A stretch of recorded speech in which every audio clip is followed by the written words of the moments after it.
یه اتفاقی داره میفته تو دنیا که هیچ کس فکرشو نمی‌کرد و زندگی همه ما رو قرار این عوض کنه، زندگی آیندگانو که خیلی قراره عوض کنه و احتمالاً شما شروع کردین به حس کردنش و اونم اینه که تقریبا تمام داده‌های روانشناسی داره نشون میده که انسان‌ها دارن احمق‌تر میشن.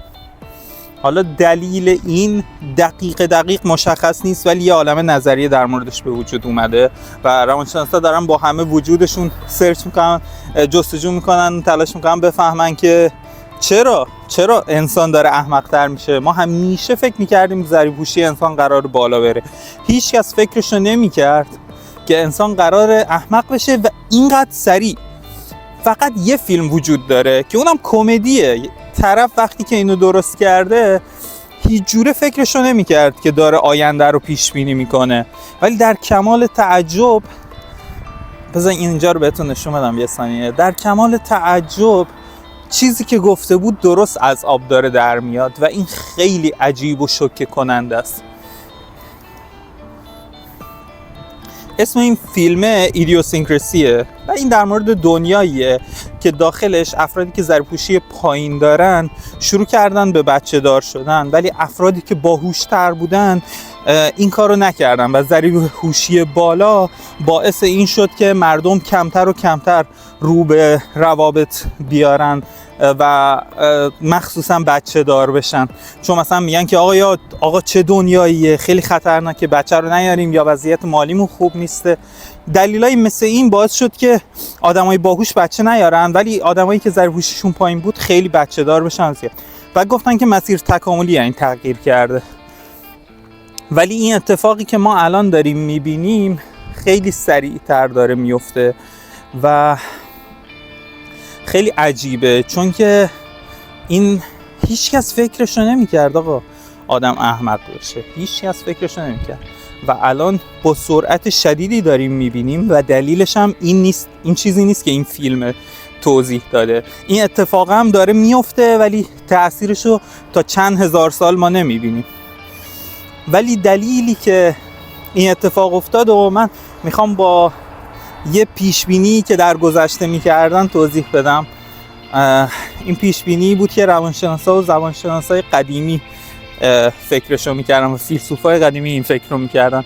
میگفتن آقا انسان آینده قرار مغز گنده‌ای داشته باشه. به خاطر چی؟ به خاطر اینکه اینقدر اطلاعات زیاد میشه باید یه جایی این اطلاعات رو جا بده. در صورتی ما به لحاظ تکاملی میدونیم که مثلا یک کم نسبت به حجم بدن افراد باهوش مغز بزرگتری دارن. این دیتاش خیلی محکم نیسته ولی خب وجود داره تو روانشناسی. ولی چیزی که تو طول تکامل اتفاق افتاد این بود که چین و چروکای مغز زیاد شد که حجم بیشتری هم مغز جا بشه تو کله و اینا قسمت‌های مختلف نزدیک هم باشن، ارتباطات پیچیده‌تری بتونن درست کنن. ولی دلیل اصلی که حرف اینا اشتباه بود این بود که انسان باهوش اومد شروع کرد اطلاعاتشو بیرون هم مغزش ثبت کردن، کتاب نوشت، بعدش اینترنت رو به وجود آورد، بعدش کامپیوتر رو وجود آورد، بعد اینترنت رو به وجود آورد و این اتفاق الان دوباره داره میفته ولی با توانایی شناختی انسان. یه مثال ساده میزنم، مثلا اگه شما یادتون باشه 10 سال پیش 15 سال پیش شما همه شماره ها رو حفظ بودین، شما شماره تک تک آدمایی که باشون تو ارتباط روزانه بودین و حفظ بودین، دوستاتون شمارهشون رو بلد بودین، خانواده شمارهشون بلد بودین. ولی تو گذشت زمان چون گوشی‌ها هی بهتر و بهتر شدن تو نگهداری این اطلاعات و نیاز شما به اینکه این اطلاعات رو بدونین کمتر و کمتر شد، باعث شد که شما الان شماره حفظ نمی‌کنین و حتی اگه لازم باشه یه شماره حفظ کنین کار سخت‌تریه براتون. این اتفاق در مورد مثلا مسیریابی هم افتاد. الان کاملا یعنی این شواهد اومده اینو نشون داده که آدمایی که از گوگل مپ استفاده کردن توانایی‌های مسیریابیشون شدیداً کاهش پیدا کرده و مسیریابی کار مشکل تری شده براشون. این اتفاق الان داره به یه نحوی میفته و تا اینجا اوکیه، دلیلی نداره که شمایی که میتونین از گوگل مپ استفاده کنین، شمایی که میتونین از حافظه گوشیتون استفاده کنین که یه سری چیزا رو بدونین، الان نیازی داشته باشین که اینا رو مثلا ذهنی هم بدونیم، خب مگه تو شرایط خاص، ولی حالا تو شرایط عادی نیازش نداریم. این اتفاق تو سطح سوادم افتاد. یعنی الان افراد مخصوصا داخل آمریکا و انگلیس که به خاطر اینکه زبان انگلیسی خیلی متفاوته، جوری که خونده میشه با جوری که نوشته میشه، تو زبان فارسی هم این درسته ولی دیتاشو ندیدم، به خاطر اینکه هر گوشی که تو داشته باشی اگه اشتباه بنویسی تغییرش میده و درستش میکنه، املای نوشتن تو رو، باعث شده که حتی افرادی که خودشون انگلیسی زبانن بلد نباشن که انگلیسی بنویسن درست و هی دارن بدتر و بدتر مینویسن و سطح سوادشون شدیداً داره افت میکنه. این یه بخش ماجراه و این اتفاقیه که تا 5-6 سال پیش داشت میافتاد و الان فقط بیشتر شده. ولی ظهور موتورای جنراتیو، نمیدونم چجوری بگمش، هوش مصنوعیایی که تولید کنندن، هوش مصنوعیای تولید کننده که مثلا تو ازشون یه سوال میپرسی بهت جواب میده، بهشون میگی نقاشی بکش نقاشی میکشه، بهشون میگی پرزنتیشن درست کن پرزنتیشن درست میکنه. این باعث میشه که ما هر چیزی هست که داریم از این هوش مصنوعی میخوایم به جای ما انجام بده، اون داخل مغز ما ضعیف‌تر بشه. مثال میزنم، اگه من میخوام یه متن بنویسم که برای من استرس زای بدمش به چت جی پی تی، 2 تا اتفاق مثلا داره برای مغز من میفته. یکی این که تحملش نسبت به استرس داره کاهش پیدا میکنه، یکی دیگهش اینه که توانایی من تو نگارش داره کاهش پیدا میکنه و همه مهمتر توانایی فکر کردن من داره کاهش پیدا میکنه. و دلیل این که الان داره ضریب‌پوشی با این سرعت وحشتناک افت میکنه اینه، چون یه بخش زیادی از ضریب‌پوشی آموزش و خوراکه. خب یعنی تو اگه درست آموزش ببینی و اینکه خوراکت خوب باشه، ضریب‌پوشیت بالا میره. به خاطر همینه که تو کشورهای جهان اول ضریب‌پوشی به مراتب بالاتره. حالا چیزی که ما داخل کشور جهان اول داریم میبینیم که اتفاق داره میفته و داره واقعا همه چی رو عوض میکنه، اینه که افراد بیشتر و بیشتر توانایی‌های شناختیشون رو میدن که کامپیوتر انجام بده و باعث میشه مغزشون کمتر و کمتر سعی کنه داخل اونا خوب بمونه. اگه تا اینجای ویدیو چیزی یاد گرفتی یا موضوعش برات جالب بود، میتونی سابسکرایب کنی که ویدیوهای بیشتری شبیه این ببینی. من یه ویدیو شورت درست کردم و اون در مورد این بود که اگه میخواین باهوش باشین، درسته به لحاظ روانشناسی ممکن نیست که یه آدم باهوشتر باشه، ولی تنها کاری که لازمه بکنین اینه که احمق نشین. و الان یه ترندی دنیا رو داره میگیره و اونم اینه که دامیفیکیشن یعنی احمق کردن.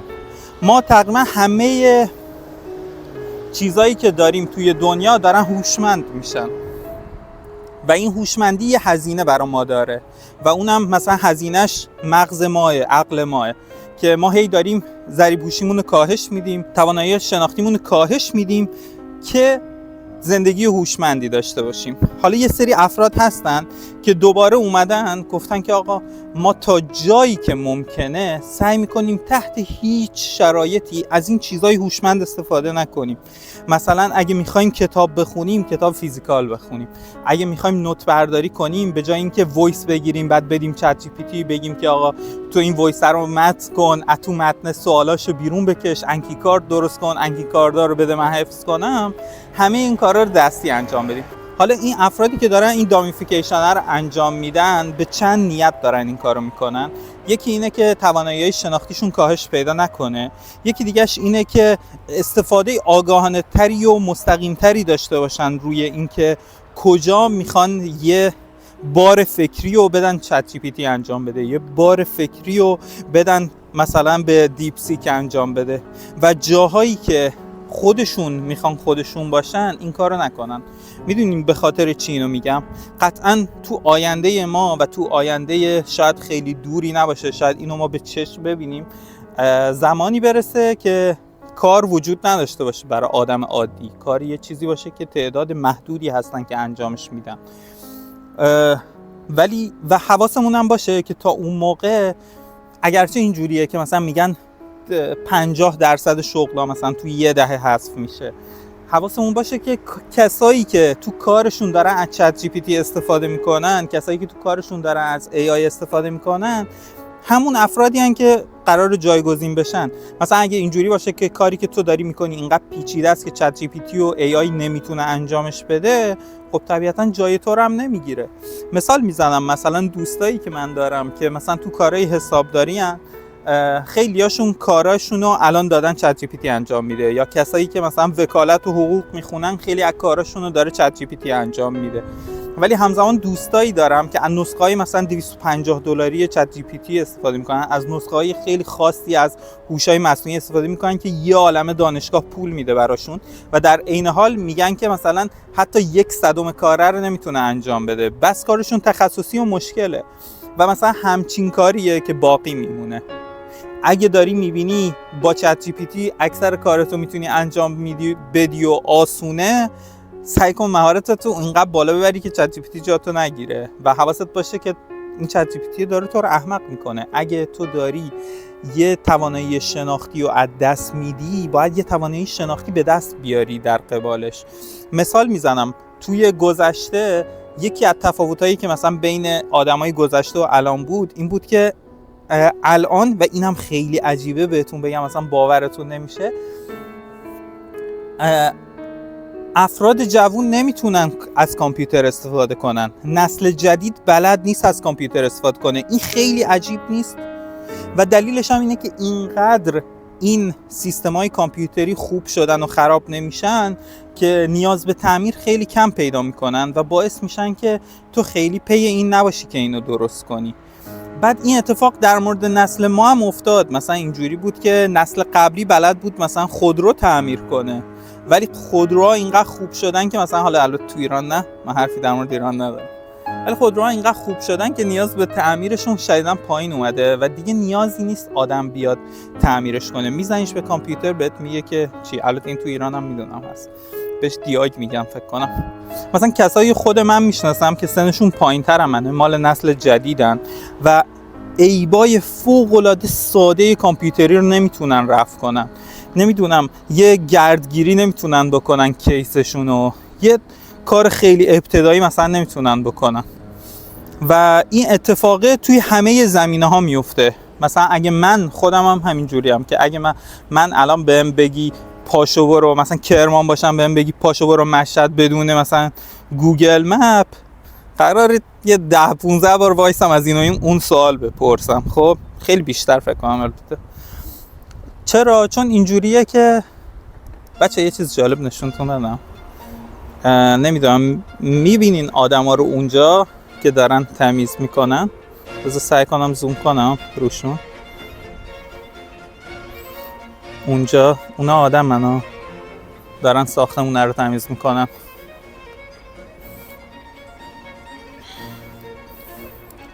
این ساختمون پیرلیه.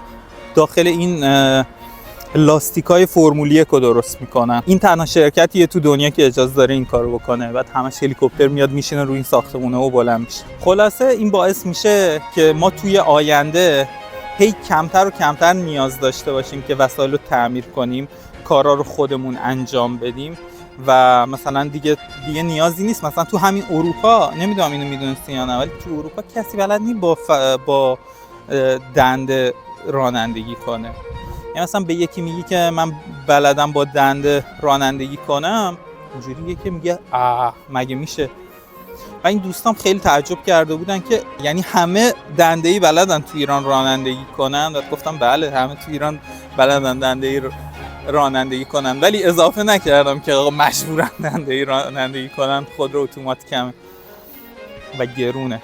یه اصل مشترک حالا وجود داره تو کل هستی که اگه تو اینو رعایت کنی میتونی خیلی موفق بشی. من یه ویدیو کامل در موردش درست کردم، میتونی اینجا ببینی.